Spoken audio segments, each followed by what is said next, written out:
आज हम लोग बात करेंगे स्विगी की। स्विगी Q2 अर्निंग कंपनी ने अनाउंस कर दिए हैं कल के आफ्टर मार्केट आवर्स के बाद। और इनके कंसोलिडेटेड रिजल्ट देखेंगे। रिजल्ट क्वार्टर टू क्वार्टर में थोड़े ठीक ठाक दिख रहे हैं और ईयर टू ईयर में रेवेन्यू के फ्रंट में मार्केट को बीट किया करीब 4% के अकॉर्डिंग। एंड प्रॉफिट स्टेटमेंट के हिसाब से दिखा है तो ऑपरेटिंग प्रॉफिट नेट प्रॉफिट में थोड़े से दबाव में दिख रहे हैं। चलिए फ्रेंड्स शुरू करते हैं। और ये हमारे रिजल्ट जो हैं करोड़्स में होंगे और ये कंसोलिडेटेड रिजल्ट पे हम लोग बात कर रहे हैं। तो टॉप लाइन ग्रोथ रेवेन्यू की हम लोग फर्स्ट ऑफ ऑल बात करते हैं तो रेवेन्यू देखें 3,686 करोड़ से हमारा 5,620 करोड़ आ रही है। तो ईयरली बेसिस पे देखें तो वाई एंड वाई बेसिस पे तो रेवेन्यू हमारा ग्रोथ कर रहा है करीब 50% के ऊपर ग्रोथ करता हुआ देखने को, और मार्केट के एस्टीमेट को भी इन्होंने बीट करता हुआ देखने को मिला। यानी 5% से मार्केट को बीट करता हुआ, मार्केट के अनुमान से बीट करता हुआ दिखा है। एंड क्वार्टर टू क्वार्टर के फ्रंट पे देखें ये 5,048 करोड़ से आया है रेवेन्यू, जो कि 5,000 के हिसाब से हमारा 5,620 करोड़ थी। यहाँ पे रेवेन्यू भी अप ट्रेंड में देखने को मिल रहा है और ये करीब करीब 10% के आसपास आपको बढ़ता हुआ देखने को मिल रहा है। यूँ कह सकते हैं क्वार्टर टू क्वार्टर 10% की ग्रोथ है एंड ईयर टू ईयर 50% से ऊपर की ग्रोथ, यानी रेवेन्यू जस्ट 1.5x होते हुए देखने को मिले। रेवेन्यू के बाद इनके खर्चों की बात करें तो खर्चे हिसाब से देखेंगे तो हमारा 5,600 में खर्चे बढ़ते हुए देखने को मिल रहे हैं। 6,711 करोड़ दिख रहा है प्रेजेंट क्वार्टर में। प्रीवियस क्वार्टर में दिख रहा था 6,222 crore and year two year में दिख रहा है 4,309 करोड़। तो खर्चे जिस हिसाब से हैं उस हिसाब से खर्चे बढ़ते हुए देखने को मिल रहे हैं as per comparison to revenue. तो उस हिसाब से आपको क्वार्टर टू क्वार्टर के हिसाब से देखा जाए तो खर्चे यहाँ बढ़ते हुए देखने को मिल रहे हैं क्वार्टर टू क्वार्टर के अकॉर्डिंग भी। एंड ईयर के अकॉर्डिंग भी देखें तो ये ईयरली डेटा में भी खर्चे बढ़ते हुए देखने को चलिए देखते हैं प्रॉफिट क्या निकल के आ रहा है।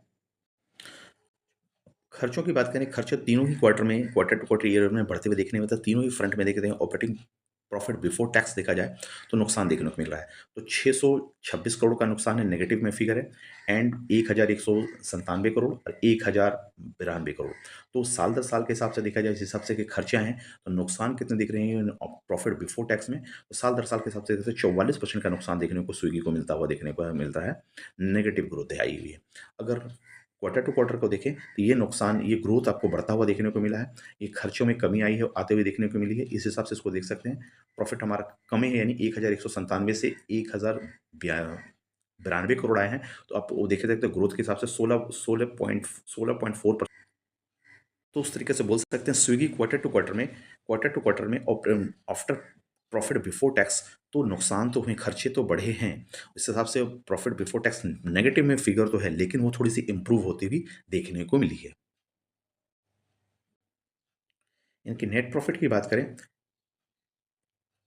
नेट प्रॉफिट के केस में भी यहाँ देख सकते हैं कि तीनों फिगर ही नेगेटिव में है। तो साल दर साल के हिसाब से देखा जाए तो 626 करोड़ से 1,092 करोड़, साल दर साल के हिसाब से 1,092 करोड़। तो यहाँ तो साल दर साल के हिसाब से देखा जाए तो 44% की आपको प्रॉफिट लॉसेस में नुकसान बढ़ता हुआ देखने को मिला। 44% के आसपास बढ़ता हुआ देखने को मिला है इनका, यानी ग्रोथ हिसाब से देखा जाए नेगेटिव ग्रोथ आता हुआ देखने को मिला है 44% ईयर में। एंड क्वार्टर टू क्वार्टर भी देखें तो नुकसान थोड़ा सा कमा है, यानी 1,197 करोड़ से 1,092 करोड़, यानी वो बोल सकते हैं कि 100 करोड़ के आसपास का नुकसान में कमी आई है। अप्रॉक्सीमेट 10% अब बोल सकते हैं कि आपको ग्रोथ देखने को मिला है अप्रॉक्सीमेट। क्वार्टर टू क्वार्टर में ग्रोथ देखने को मिला है किसमें, नेट प्रॉफिट के मामले में। यानी दोनों ही कंडीशन में लॉस मेकिंग कंपनी है, यानी ईपीएस नेगेटिव आएगा, नेट प्रॉफिट नेगेटिव है, तो पी नेगेटिव होगा, वो सभी चीज़ है, लेकिन थोड़ी सी सुधार देखने को मिली है। अब आते हैं ईपीएस की बात करें।